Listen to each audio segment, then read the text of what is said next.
بچه‌ها سلام، چطورید؟ آقا امروز 1 ژانویه و روز اول ساله. بعد من این کلپلان دیده که هر سال برگزار میشه رو نمیخواستم برم، به خاطر اینکه بدنم درد میکنه، نیدل زدم و اینا و دلم نیومد برم. کلی آدم داره میره، خیلی آره مالی کلم هستن تماشاچیانه. خیلی آدم. من پارسال که اومدم مثلا صبح اومدم هیچکی نگاه نمیکرد، ولی الان یک آدم اینجاست. حالا بریم ببینیم چی میشه دیگه. دعا کنیم که فقط مریض نشم. من هر هفته مریضم. خیلی زیاده تعداد آدم. مثلا نمیدونستم این شکلیه. ببین اصلا نمیتونی ببینی. خیلی 1500 600 700 تا 1500 600 700 تا. سخا رو کجا پیدا کنیم؟ سخا گفت جلوی انگلیش چیزم کاکتوسم. سخا کجایی؟ سخا رو پیدا کردم. آخه سخا از من امسال خیلی شجاع‌تر بود. من میرم. میگم که تو کجا میری؟ یه هفته چه از قبلا منتظر بودی آره. ولی من واقعا بدنم نمیدونم میکشه یا نه. یعنی دیدم که پامو بزنم تو آب، ولی اومدم. اینو وسایلش هم گذاشته سقا. من که هیچی نمیبردم. تو چقدر لباسات گرمه. من فکر می‌کردم ساعت 2 ولی ساعت 2:30 دیگه دارم یخ می‌زنم. من یه جوری اومدم که همون دقیقه برم تو آب بیام بیرون. سرشو بزنید. قهوه میخوام ولی تو قهوه می‌خوای؟ بله. دو تایم بدویم بریم نمیتونیم همزمان بریم تمرین کنیم. یخ بخوریم. هممون خود هممون گرمی. یعنی امکانات مامانم با حوله. ما بگی منو بکنم.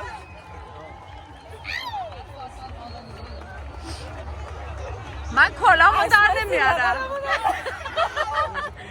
من کلامم در نمیارم.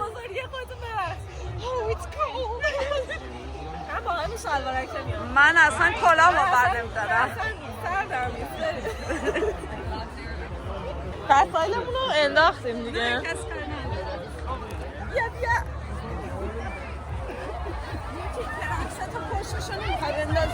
چرا؟ خیلی سر رفتن.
مامانم به خودت اینجا اومد.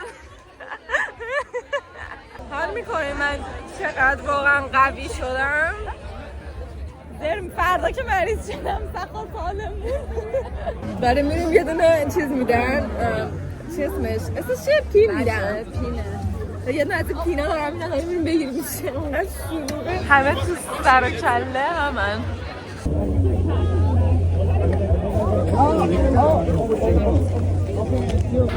آقا اینجا میده، بعد یه سریا مثلا هر سال دارم بهشون آویزون بزنن، یکی رو پیدا میکنم.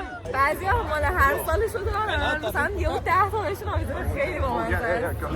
ما پارسال نتونستیم بگیریم. مثل کله اون آقا رو معلومه. یه برگردیم دارم میمیرم. قدرت تکلم تو از دست دادی تو هم؟ دیدی چه مایه خوشگلی پوشیده بودم؟ حتی من لم دادم نمیتونم تکون بخورم، نمیدونم چرا افتادم اصلا. پاشم لباس پوشم یه حرکتی بزنیم. احساس کنم واقعا نباید روز اول سالو بتپم تو خونه.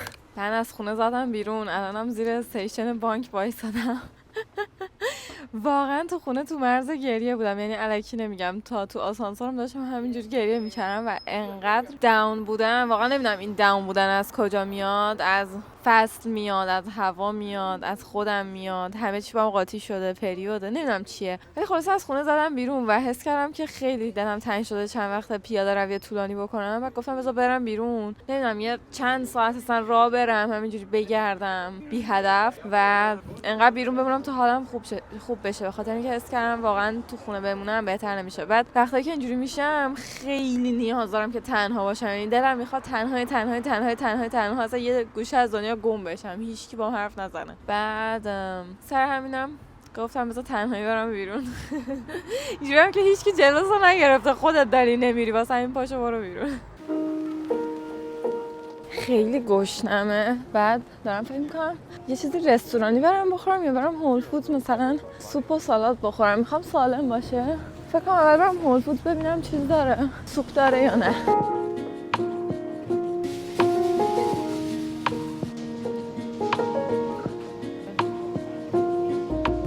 سوپ.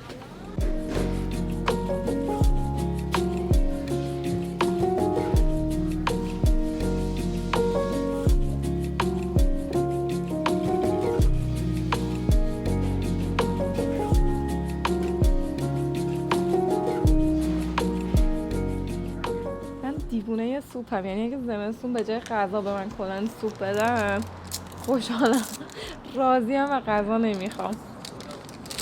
غذا یعنی سوپ برام، اینجوری نیستم که بگم وای پیش غذا خوردم. یعنی این قاشق چوبی ها به ته سوپ نمیرسه انقدر که پرتی خوبه از یه لحاظ محیط زیست، ولی از لحاظ خوردن واقعا تخت میبینیم.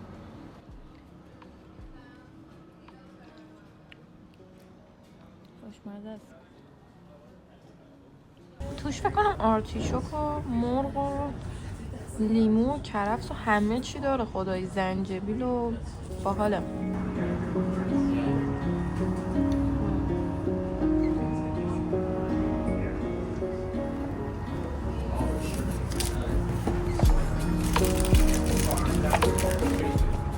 خیلی بده که نمیتونم باشگاه برم، به خاطر اینکه معمولا وقتی حالم خیلی بده میرم مثلا وزنه میزنم میدوام و اینا، بعد اوکی میشم. بعد سر اینکه چند روز پیش رفتم سوزن زدم، گفتش به مثلا 2-3 روز نرو، الان امروز روز سومه. بعد واقعا اصلا بدنم انقدر کوفته بود که میخواستم برم نمیتونستم. بعد دیگه گفتم پیاده روی بهترین آپشنه، ولی دیگه از فردا پس فردا یه ذره ورزش رو باید هر روزش بکنم. من هر موقع ورزشمو هر روز میکنم حالم بهتر میشه، نه بعد مثلا اینجوری باشه که یه روز برم یه روز نرم. جواب نمیده. دسر نمیدین بهم. من که خودم پیاده روی هاشم میخورم.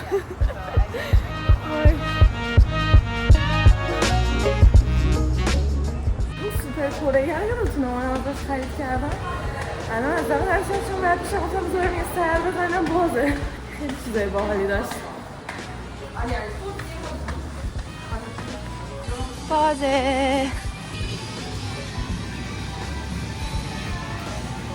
این چیه؟ یه چیز بستنی طور دلم میخواد.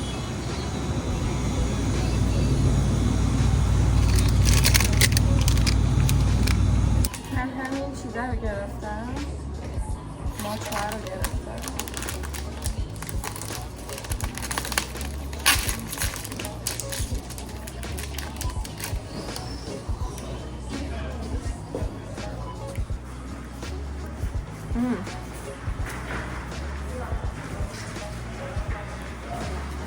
خیلی خوشحالم.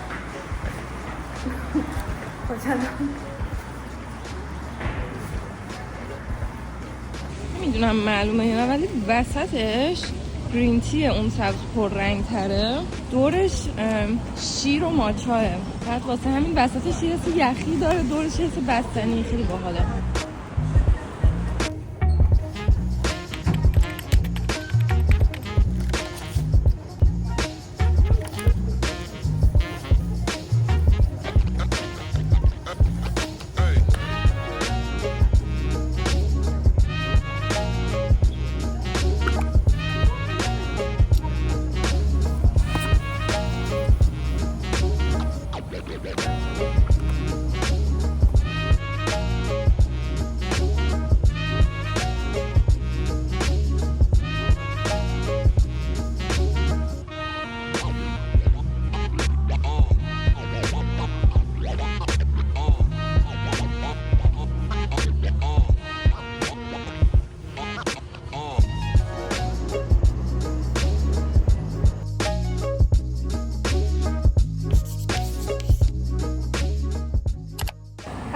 بیمارستان ونکوور. من هی از دور نگاه می‌کردم گفتم اینجا چیه اینقدر چراغونیه، چرا تا الان ندیدمش.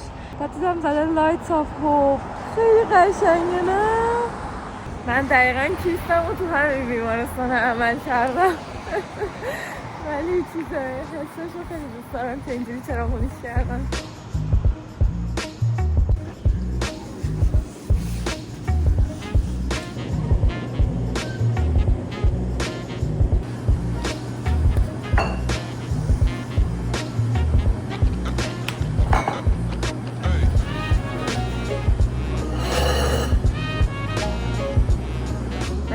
من چند بار اجازهش رد شده بودم و ازش هیچ وقت هیچی نگرفته بودم، ولی خیلی به چیز کیکاش معروفه.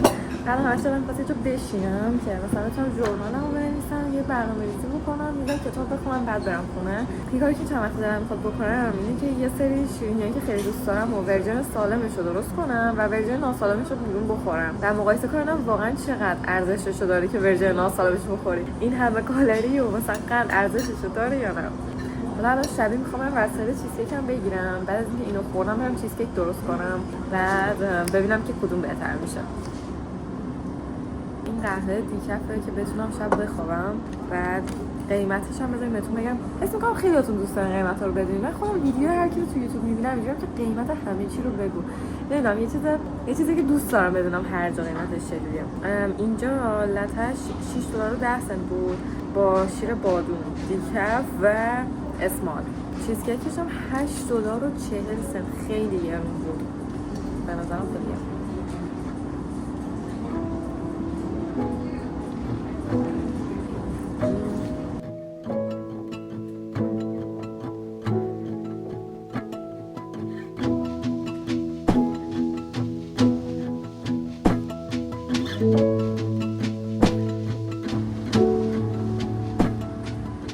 مزه لیموشو میشه فهمید. این خودش خیلی اتفاق خوبیه چون من عاشق چیزکیکایی ام که قشنگ ذره مزه اون لیمو میاد. حالا شاید به خودت بگی که چرا انقدر دردسر بدی به خودت واسه مثلا درست کردن این شیرینی و دسرای. دلیلش اینه که من خیلی دوست دارم بیکری خودمو داشته باشم. مثلا چیزی نیستش که الان بتونم انجامش بدم، ولی دوست دارم که تو مسیرش باشم. حداقل مثلا یه چند تا کار واسش انجام بدم، رسیپی‌ها رو تست کنم، کافه‌های مختلف برم، مدلی که دارن کار میکنن رو در بیارم و اینجور چیزا. و خودم عاشق شیرینی ام و حس میکنم هر کافه میرم هیچ چیزی سالم ندارم.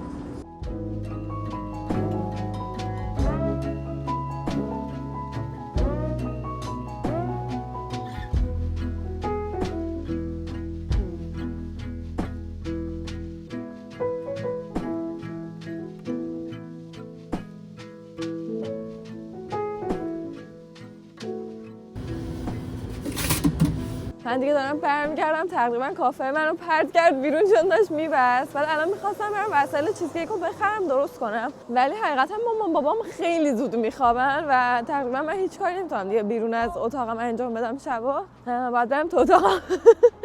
بعد هیچی. یارو داشت لهم میکرد با ماشینش. بعد آره دیگه واسه همین فکر کنم فردا صبح زودتر بلند شم خیلی گزینه بهتری باشه تا امشب. های ساعت 10 صبح من آماده شدم که بزنم از خونه بیرون. مطمئن بودم اگه شروع کنم ویدیو گرفتن نمیزدم به موقع بیرون و الان ساعت 10:10 از اونجا باشم. یه ذره میخوام یه نیم ساعت هم پیاده روی کنم، گفتم مثلا با اتوبوس نرم، ولی بارونی چترم بر نداشتم دیگه. ببینیم چه اتفاقی میفته. بارون خاصی نمیاد ولی کلا هوا سردتر شده، یعنی قشنگ یه چیز زمستون اومده توش. هر بشه ذره پاییزی تر بود. کلا میذارم یه ذره اینجوری میشم مثل دلغک بهم دست میده.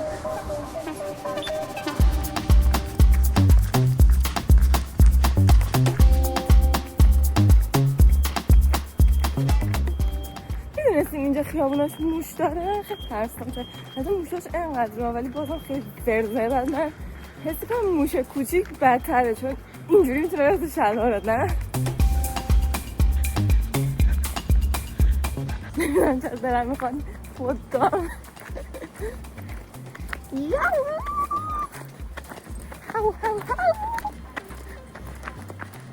حس کنم معتاد قهوه شدم جدی. من قبلا هر روز صبح بلند میشدم اینقدر دلم قهوه نمیخواست. بغل تایم. بغل بده بابا. چقدر بزرگی.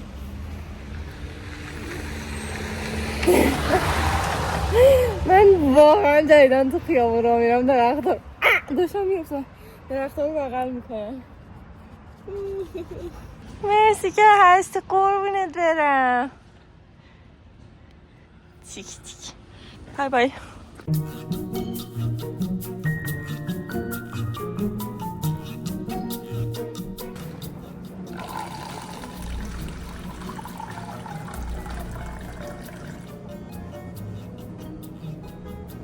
همیشه جلسه آخره نه؟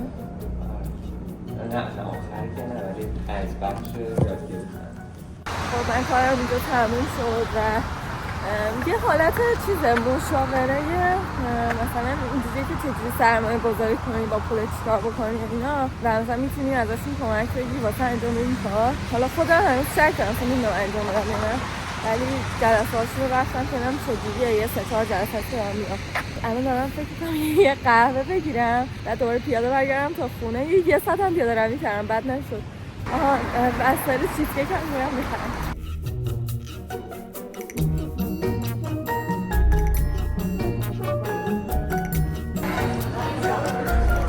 شیرینی نمیگیرم.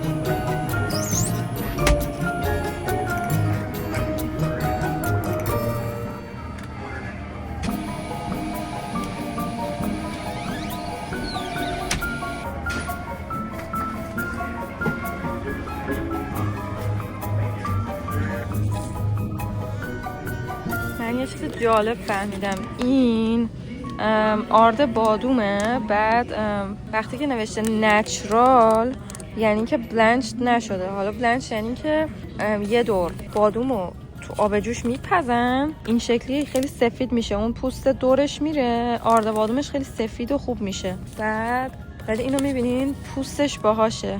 بلنچت نشده. بهش میگن آن بلنچت. بعد روش هم نمینویسه. مینویسه نچرال و معمولی آلمند فلور. وای این خود وانیل خیلی باحاله. من تا الان این قسمت سوپره رو نگشته بودم ولی خب خیلی گرونه. $15 دفعه بعد ایشالله اگه رسیپیش خوب بشه میتونم مثلا چیزاشو بهتر کنم. الان میترسم بد شه و حروم بشه.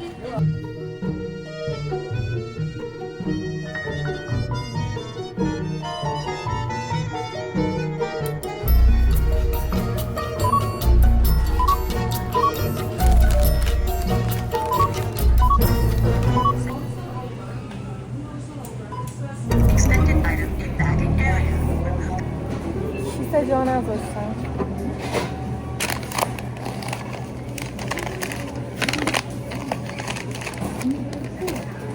Please take your items. Thank you for using the self-serve checkout. من خریدار رو گذاشتم خونه برم قابلمه چیزکیک بخرم چون که نداریم ظرف مخصوصش. بعد یهو نگاه چه بارونی شد. نمیدونم هم اصلا کجا پیدا میشه. میخواستم هم سوپر فکر هم داره چون مثلا قابلمه شیرینی دیگر رو داره. حالا یه جا میرم اگه نداشت دوباره میرم یه جا دیگه.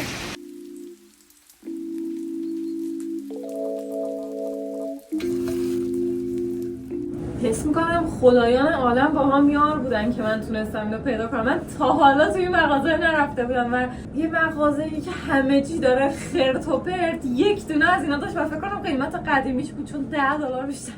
من فکر کنم از دیشب ساعت 8 شب تا الان ساعت 2 هیچی نخورده بودم. بعد فقط همون قهوه رو خوردم. نشستم ماکارونی دیروز مامانم رو مال دیروز پیروز بود با کاتج چیز قاطی کردم سری خوردم. حالا الان لباسمو عوض کنم که بریم سراغ آشپزی. وای همش دارم این از این چیزا میخواد. این پیشبندهای آشپزی مثلا با پیرهن آشپزی کنی. این به نظرم باز بامزه‌ایه.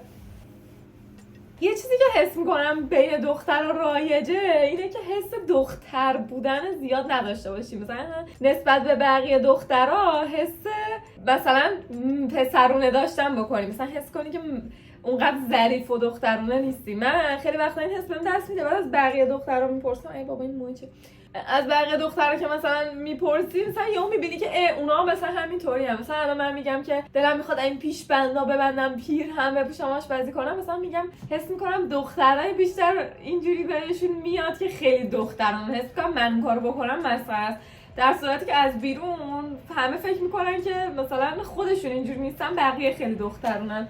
نمیدونم شاید شما اینجوری نباشین، خیلی احساس زنانگی و دخترونگیتون زیاد باشه. من یه ذره اینجوری هستم، مثلا حس درشتی داشته باشی یا مثلا حس نمیدونم از کجا میاد، جالبه ولی برام مثلا پیرم میپوشی حس خیلی ظریف بودن بهم دست نمیده. اتاقم زدم ترکوندم و حالم ندارم تمیز کنم. اون که با من و تو مهربون نمیشه، یا رفیقمون همیشه. هنوز خوب نشده این چیز رد سوزنه. حالا که حرف از لباس دخترونه شد، من چند وقت پیش اینو خریده بودم واسه اون روز عکاسی، بعد گذاشته بودمش واسه تابستون. قشنگ همین مدل لباسیه که من هیچ وقت مثلا آستینه اینجوری و اینا راحت نیستم توش، ولی خیلی دوست دارم. زیر این انقدر نازکه مجبورم یه دونه شلوارک سفید بپوشم، ولی خیلی جواب میده شلوارک سفید. آره دیگه گفتم بذار دخترونه بپوشم. موهامم بذار باز کنم، من که میخوام واسه خودم آشپزی کنم جوگیر رو ببینم.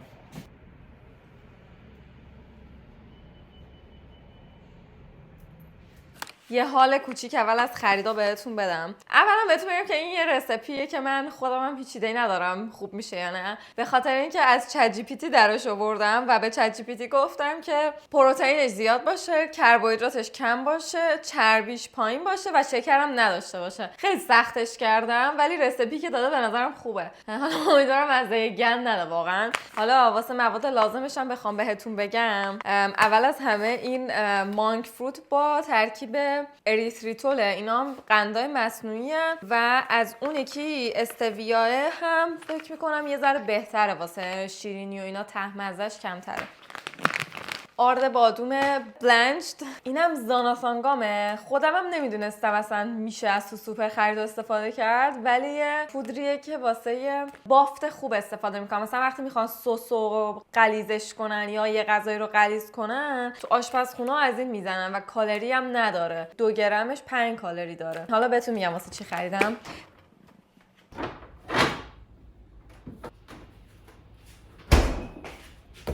2 تا بسته کریم چیز کم چرب، 1 بسته ماست یونانی بدون چربی 0% های پروتئین، می‌خواستم مثلا پروتئینش هم بیشتر شه. اینم که سفید تخم مرغ، لیمو ترش، نمک، عصاره وانیل، دارچین هم میخواد. خیلی جالبه، من نمیدونستم دارچینم لازم میشه ولی یه ذرم دارچین. اینم از پودر پروتئین وانیلی که فکر کنم یه اسکوپ هم از این میخواین. بگین چی خریدم؟ آقا یه دونه از این بعد از 100 سال یه دونه چیز گرفتم. کجاست؟ فکر کنم سخا حال نمیکرد باش داد رفت.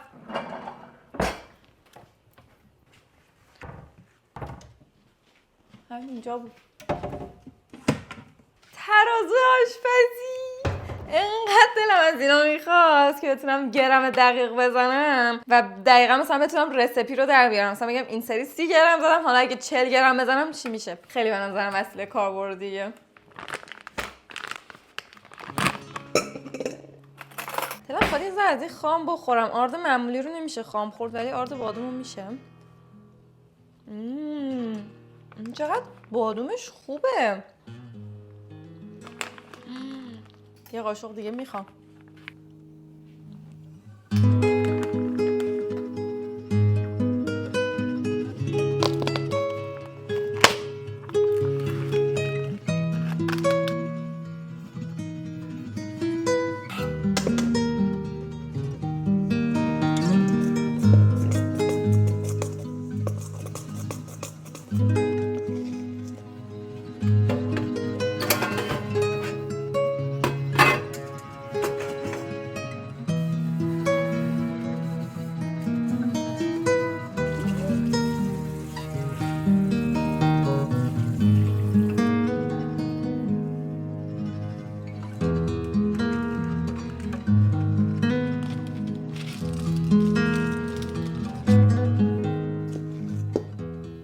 همه مقدار کراستش رو 2 برابر کردم و یه ذره به نظرم میتونم اینطوری کلوفترش کنم و خوشمزه تر بشه. من باید با دست این مرحله رو پیش ببرم.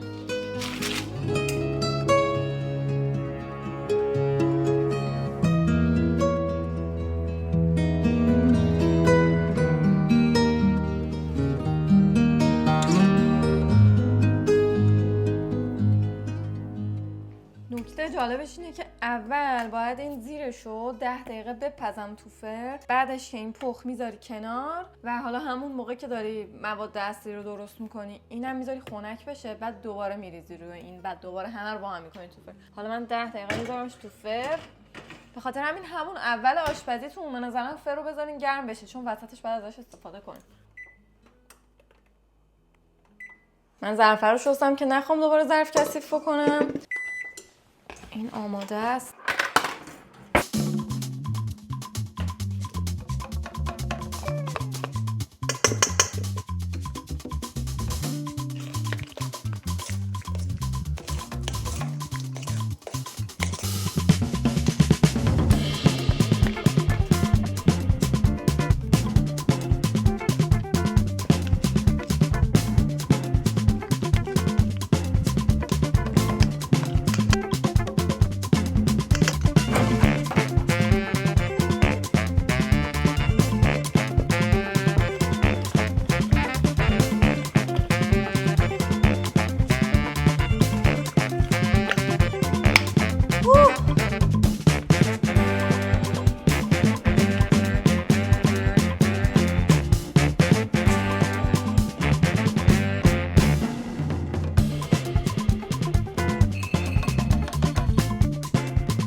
بوی خیلی خوبی میده این واقعا، یعنی از انتظارم خیلی بهتر شده. بافتش هم خیلی خوبه. مزهش خداست، مزه واقعا چیزکیک میده با اینکه ماست داره، یعنی من فکر نمی‌کردم ماست انقدر خوب بشه. یه کوچولو دیگه میخوام بهش لیمو بزنم چون دوست دارم قشنگ مزه لیمو بیاد تو چیزکیک. یه ذره دیگه هم نمک. حالا سفید تخم مرغ رو باید یه دونه اضافه کنیم. این سه تاش تقریبا با همه. من یه ذره میریزم دیگه.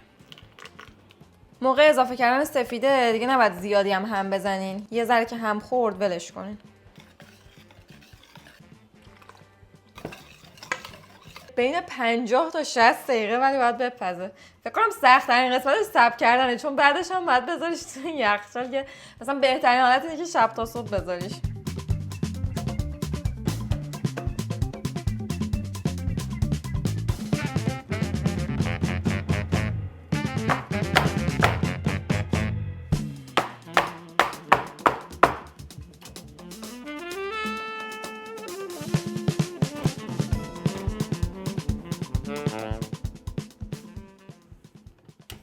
از اونجایی که به من چیزکیک نمیرسه و من ناراحتم و نیاز به دسر خوشمزه روزم دارم، بگین چی خریدم؟ آقا نمیخواستم اینو بخرم ولی اون شب که آراد و ساندری منو دعوت کردن خونشون واسه یه کریسمس، آقا برامون یه دونه بستنی درست کردن با این دستگاه نینجا و من همون لحظه اینجوری بودم که من شب برم خونه سفارش میدم و همین کارو کردم. هنوز بازش نکردم، دلم میخواست که با هم دیگه باز کنیم ببینیم چه شکلیه. میدونم که از شما پرسیدم و گفتین که میمونه بغل خونه استفاده نمیشه و اینا. و من اینجوریم که ولی من خیلی اسموتی درست میکنم، این تقریبا هر روز درست میکنم. بعد اگه اینم اونقدری که من دیدم واقعا راحت باشه، حس میکنم خیلی بیشتر از اون چیزی که فکر کنید من استفادهش میکنم. بعد هم میشه باهاش بستنی درست کرد، اسموتی درست کرد، فراپه درست کرد. نمیدونم فراپه چرا خوردم، فکر کنم یه حال نوشیدنی گخی طور داره. حتی ماست بستنی فکر کن خیلی به نظرم خوشمزه میشه. بعد من نمیدونستم که انقدر مثلا زود درست میکنه، در عرض فکر کنم یه دقیقه درست میکنم. حالا امتحانش میکنیم. این زاناسان گامرم واسه همین کار خریدم که من دیدم نوشته واسه اینکه بافت بستنی در بیاد باید یه چیزی بهش بزنی. مامانم اینا رو فرستادم بیرون برم پیاده روی که من بتونم فیلم بگیرم. حالا الان دارم میام خونه، من باید خیلی زود درست کنم.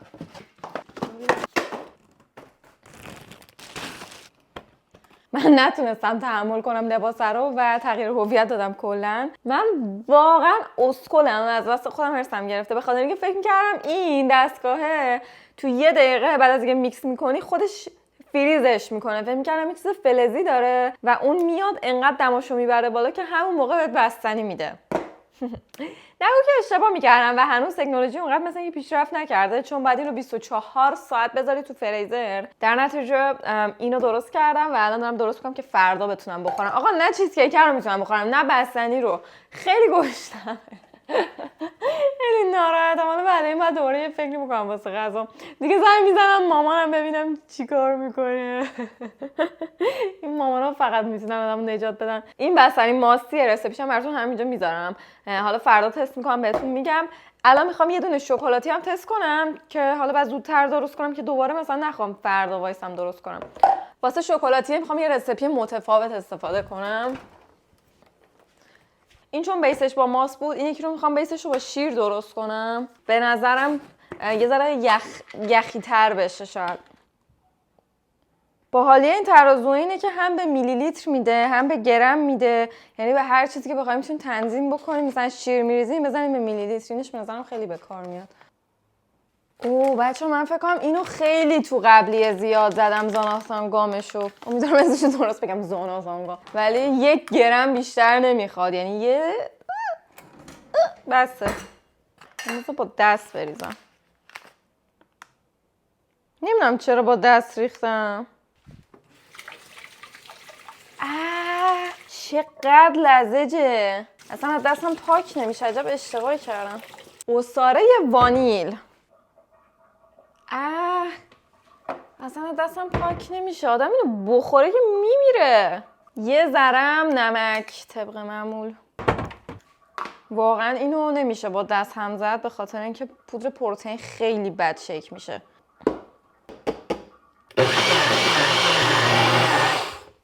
حس میکنم این خوشمزه تر از اون یکی میشه. تصور کن از باشگاه اومدی و به جای شیک پروتئین معمولیت اینو بخوری. جواب نیست. دان. نایس. این چیز کیک قیافش که خدایی خیلی خوبه. الان باید بذارمش توی یخچال، ولی دلم خواهی ازش امتحان کنم. نمیدونم چی کار کنم. به نظرتون جداش کنم خراب میشه؟ نگاه. آقا خیلی قیافش خوبه با اینکه هنوز ست نشده و الان وسطش گرمه باید قشنگ میمون، ولی خیلی خوب نگه داشته خودش و این کراست زیرش. سورپرایز شدم واقعا.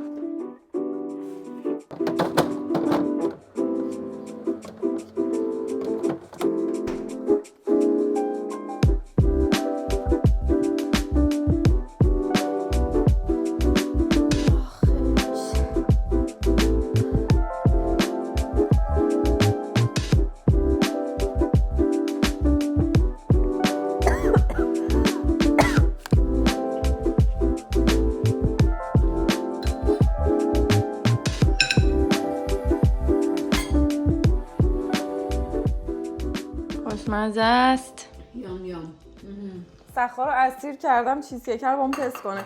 بچه از تست که گذشته من صبح بلند شدم دیشب گفتم به این چیز کیک دست نمیزنیم باید قیافش بمونه. دیدم بابام از وسطش خیلی جوری از دوبرش ذره گشادش کرده بود که کسی مثلا نفهمه، ولی خب من میدونستم کار بابامه. گشاد شد.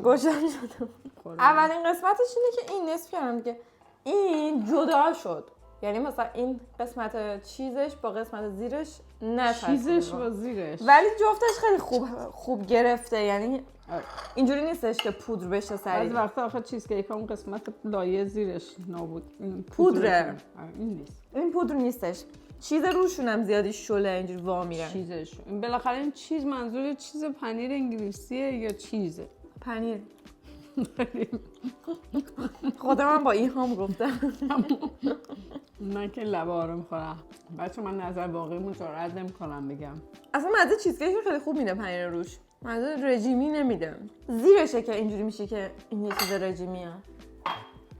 حتی به نظرم بدون زیرش هم میشه درست کرد. دیدین بعضی از چیز کیکا بدون کراستشه خودش کلش پنیره. نه. ما خوردی دیگه تو استانبول با هم خوردیم. اصلا زیر ندارن اونم. به سلامتی تموم کنیم. خیلی خورم. آره معلومه خوشمزه. هیچی تهش نمونده. چند ساعت واقعا از تو کلشو خوردیم. بذاریش توی ظرف دربسته بذاری یخچال. نداریم. کاش که آدم سیر میمون دوباره 2 ساعت دیگه نهار 1 ساعت دیگه نهار نمی‌کنم. من دیگه میرم باشگاه برمیگردم بستنیه رو درست میکنم امتحان کنیم. پروتئین بعد باشگاه. بخوریه.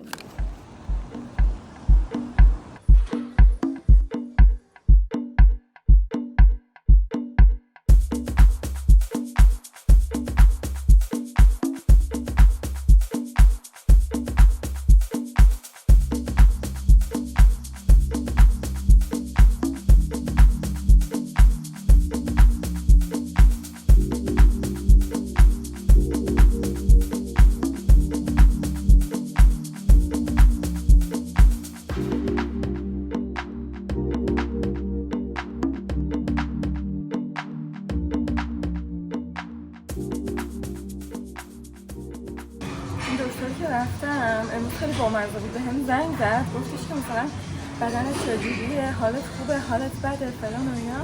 اصلا واقعا نشده برم دکتر و مثلا بعد 4-5 روز زنگ زدم، بعد 3 روز 4 روز که مثلا گفتش که سوالی داشتی در رابطه با ورزش و تمرین. خیلی باحال، خیلی حس خوبی بهم داد.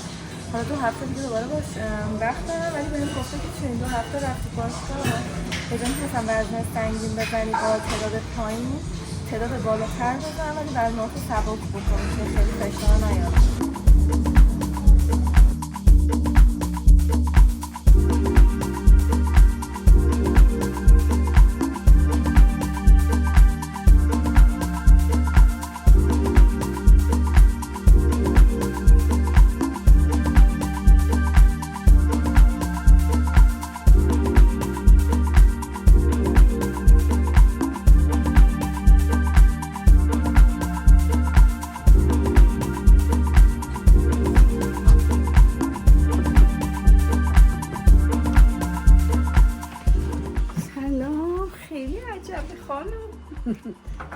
بگو خیلی دوستم داری؟ I love you. منم همینطور. بگو عاشقمی. من این ماست بستنیه رو درست کردم اول. یه ذره کار با دستگاه رو یاد گرفتم. مزه بستنی شیری ها ایران هست اون خیلی ناز و کوچولوها. اسیر شدیم ما. و مامانم گفتم بلند صحبت کنه. همیشه خیلی آرومه تو ویدیو. خیلی من آرومم. اصلا آروم نیست در زندگی واقعی، یعنی اصلا مامانم آروم صحبت نمیکنه. دارم مردم داری میکنم. هر موقع میخوام ویدیو بگیرم من یعنی خیلی آروم و گوگلی و یواش و آقا صدا میرسه. خب بعدی شکلاتی رو بیارم. بل نمیکنه آدم و این بستنی که قبلی رو زدم روی لایت آیس کریم، این یکی رو میخوام بزنم روی آیس کریم عادیش.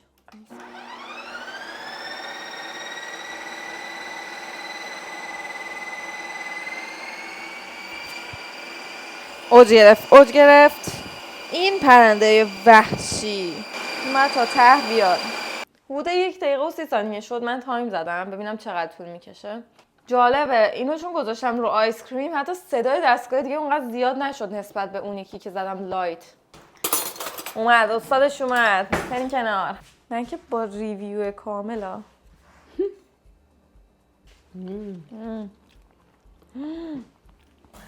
خدایی درست نکنین ها میام بالا سرتون. دردید به بستنی میام بالا سرتون، خودم بهتون بستنی میدم درست نکنین. ببین یه قاشق چیزکیک. نه من دارم ترکیبش آماده میکنم. آها خوب نمیشه. تو ماچ شد. چقدر با بادومه بد شد. بادومه خیلی بد شد با شکلاتم. وای خیلی بده. مزه کمدی که درشو باز میکنی. آجیل مال 15 سال پیش بود. دلم در جلو واسه این تحلیلات. بچه‌ها یکی از چیزای خنده‌دار مامان من کلا تحلیلای اینجوریش که از یه چیزی بدش میاد و مثلا تو خونمون یه مدت میرفت میومد میگفت بوسوس که میاد. بوسوس که مرده یه بغل دستشویی چسبیده به دیوار میاد. مثلا اینجوری میگفت. دوتاشو با هم نخوریم بچه‌ها. بچه ها برنامه نداشتم. ببین این که میخوام دماغم بکشم بالا بعدا حذفش کنم. ما امروز نه نهار خوردیم نه صبحونه. هی از همینا. الان من یک شخص پرپروتئینم. اینقدر خوشت اومد؟ کلا من بستنی نباید ببینم دیگه، ببینم اینقدر خوشت اومد؟ اون سفیده سردم شد. سخا رو زدم زیر بغلم اومدیم بیرون.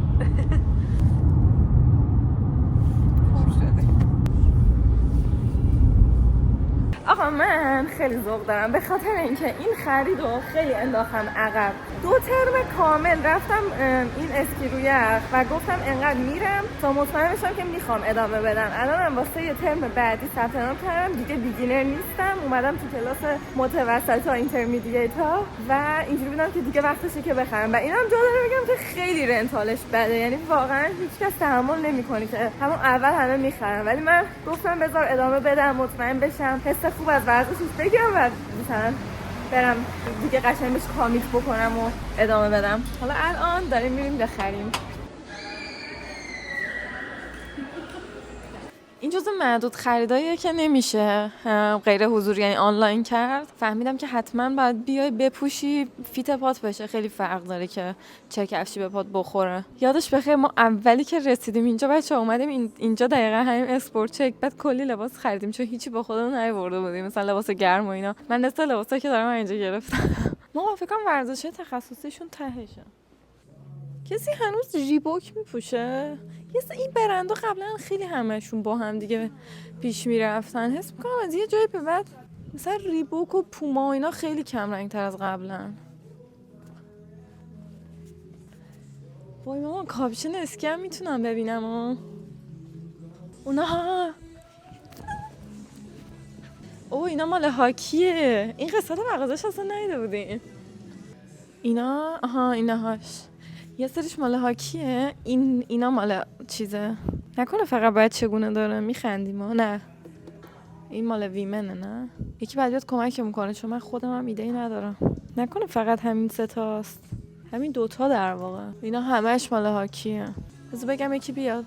کلاهش هم بدم نمیاد بخرم چون خیلی کثیفه اونایی که اونجاست. سلام چقدر گرونه. ولی بچه فهمیدین چی شد؟ سایز منو نداشت، همون 3 تا دونه‌ای هم که داشت من تو سایتش دیده بودم که داره ولی سایزم رو سلکت نکرده بودم، فقط مدلش رو دیده بودم که داره. میخواستم بزنم زیر گریه ها واقعا اینقدر مونده بود بزنم زیر گریه.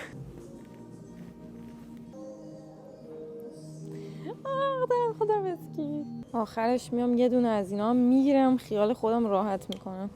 این خیلی گرونه، باز این یه ذره منطقی ده.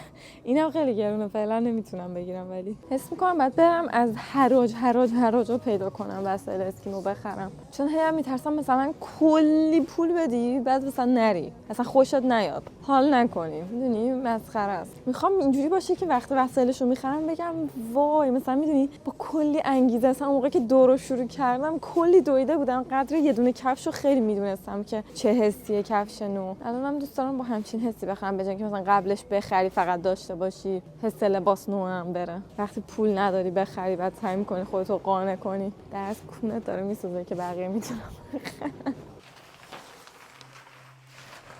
خیلی بلنده.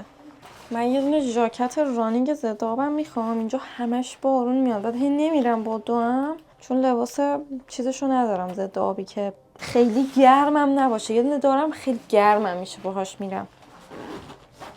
چند صدا میده؟ 50 تا شده.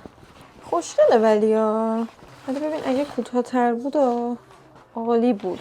من یه قانونی برای خودم گذاشتم که چیزایی که سوسوامو نمیخرم، خرید چیز نمیکنم دیگه سوسو اینجوری هم که ولش کن. نهایتا یه ذره پول بیشتر میذارم اون چیزی رو میخرم که خیلی عاشقشم. این یکی نورث فیسه ولی خب حراج نیست. دقیقاً این هم بود سیستم چسب روش، از روی این کپی کرده بود. بعد حس میکنم چون بارون میاد نمیخوام مثلا چرک بشه صورت، یه ذره زود چرک میشه. اینم بده. کلا من در لباس رانینگ خریدن خیلی سختگیرم، خیلی چیزی راحت باش نیستم که بدوم. نباید اینجوری دامنه زندگیمو محدود کنه. راستش ترجیح میدادم چسبم نداشته باشه، چون من اینایی که باش میدوامو خیلی میشورن. مثلا ژاکت عادی رو آدم انقدر نمیشوره، بعد چسبش خراب میشه اسم زیاد بشوره. آقا من یه دونه دیگه پیدا کردم، خیلی به نظرم خوشگله. تازه نورس فیس هم هست، حراجم هست. به خدا چند روز همش بارون میاد، میگم الان میرم یه دونه ژاکت میخرم دیگه، از امروز میرم زیر بارون میدم. بالاخره بعد رو دقیقاً این چیزی که میخواستم، یعنی هم کوتاه هم زیرش گشاد. امروز روز چیزاییه که تو این چند روز پیدا نکردم. بین این تقویمه و این یکی موندم. این خیلی سبک و خوبه، یعنی راحت تو همه چی جا میشه. این یکی خیلی خوشگله بازم، ولی اونقدر سنگین نیست خدایی. ولی نگاه صفحه هاشو، روز اولش رو نگاه، یه خطاش خیلی بامزه است، انگار با دست کشیده.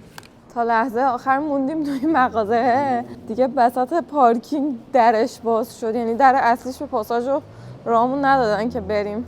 حالا داریم سعی می‌کنیم مسیر برگشتمون رو پیدا کنیم. سرخا هم همه رو میدونه. اصلا اگه از تو این درش بتونیم بریم تو چی؟ چقدر عجیبه بابا، چقدر اسپوکیه همه جا. نگاه اسپوکیه. اسپوکیه، چقدر اینجوری مه داره. فکر کنم برف داره میاد. نگاه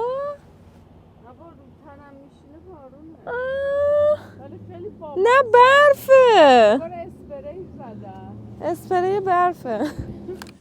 وای بچه پیتزا ایرانی هایدا بابام گرفته. من اصلا نخوردم. خود ایرانش هم خیلی وقت نخورده بودم.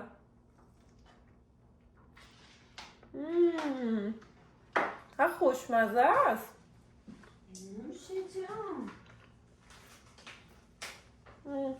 دفتر سال 2025 رو شروع کردم و حسابی نشستم توش نوشتم. داشتم فکر کردم که امسال خیلی من اصلا آگاه نبودم، انگار که حضور نداشتم تو لحظه و اینو واسه این میگم که خیلی تو ذهنم تو سرم زندگی کردم و جزو بدترین سالایی بود که از لحاظ حضور نداشتن تر زمان حال تجربه کردم. نمیدونم به خاطر عوض شدن محیطم بود، به خاطر این بود که اون جمع خانواده که خودتو رها کنی بری تو خانواده رو نداشتم. همه چی برام جدید بود، ترس بود و همه اینا باعث شده بود که من به عنوان نیکی نتونم در هر لحظه حضور داشته باشم و ذهنم هم اونجا باشه و همیشه ذهنم یه جای دیگه بود. آدما با هم حرف می‌زدن، خیلی وقتا ذهنم میرفت، خودم یه جا بودم مغزم یه جا دیگه بود و حتی لزوما فکر نمی‌کردم ولی حضورم نه، ولی نبودم. و یکی از چیزایی که میخوام امسال خیلی حواسم بهش باشه اینه که باشم توی اون لحظه